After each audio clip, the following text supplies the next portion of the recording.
човека от огънят на Святия Дух вика и пророкува, а Левиатан ще направи в ушите ти тоз като луд крещи.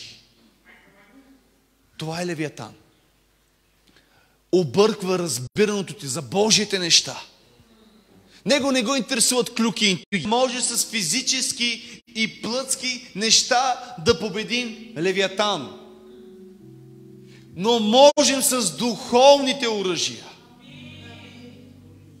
И едно от духовните оръжия, едно от оръжията, които Сатана мрази в нас, едно от оръжията, които Сатана прави всичко възможно да го нямаме. Знаете ли кое?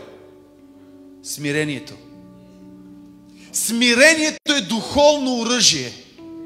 Смирението е оръжие, което разрушава и съсипва ада. Смирението е духовно оръжие. И когато ние сме смирени, когато ние се научим на смирение, когато ние не се мислим за голямата работа, когато ние в собствените си очи сме нищо, когато ние си казваме, че сме най-малките от всички, когато ние казваме, че ние сме нищо, когато ние не се мислим за голямата работа, дявола буквално получава атомни бомби в живота си. Смирението е духовно оръжие, което разрушава Левиатана. Защото вижте какво каза Божието Слово. Наредените му люспи са неговата гордост. Как трябва да победиш гордостта? Със смирение. Как трябва да победиш омразата? С любов. Земното казва, бъди горделив, но духовното казва, бъди смирен. Божието Слово казва, на горделивите се противя, но на смирените давам благодат. На смирените давам благодат. Ако искаш да имаш благодат, какво означава благодат? Думата благодат означава успех във всяка една сфера. Думата благодат означава радост. Думата благодат означава победа. Думата благодат означава да знаеш как да възпитаваш децата си. Думата благодат означава, когато нямаш финанси, финансите идват от някъде. Думата благодат означава, когато си болен, изцелението идва. Думата благодат означава, когато отробата ти е затворена, Бог я отваря и ти ще раждаш деца за Господа. Думата благодат означава изобилие във всяка една сфера. Ето това означава благодат. Но Той я дава само на смирените. Само на смирените.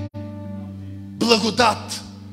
За това, че Левиатан, тази усукана змия, този змей, тази хитра, древна змия, която е самият Луцифер, можем да го победим в духовното воюване, когато се смиряваме и казваме в името на Исус. Аз съм никой и нищо. Исус Христос е моят цар. Исус е моят Господар. Арабабаба шокоробобобокой. Ерабабаба шоробобобокой. Смирявам се пред небето и пред земята. Смирявам се пред Исус Христос, царя на царете. Смирявам се пред Неговото свято име.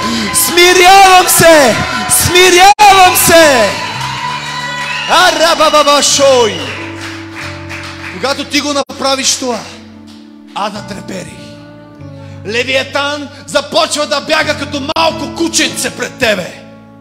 Левиатан започва да става като малка клечка за зъби пред тебе. Защото нашето воюване не е с физическа сила, а нашето воюване е с духовна, небесна, ангелска сила. И когато ние започваме да използваме нашите духовни сили, когато ние започваме да използваме нашето духовно воюване, ангели небесни идват и воюват срещу враговете ти.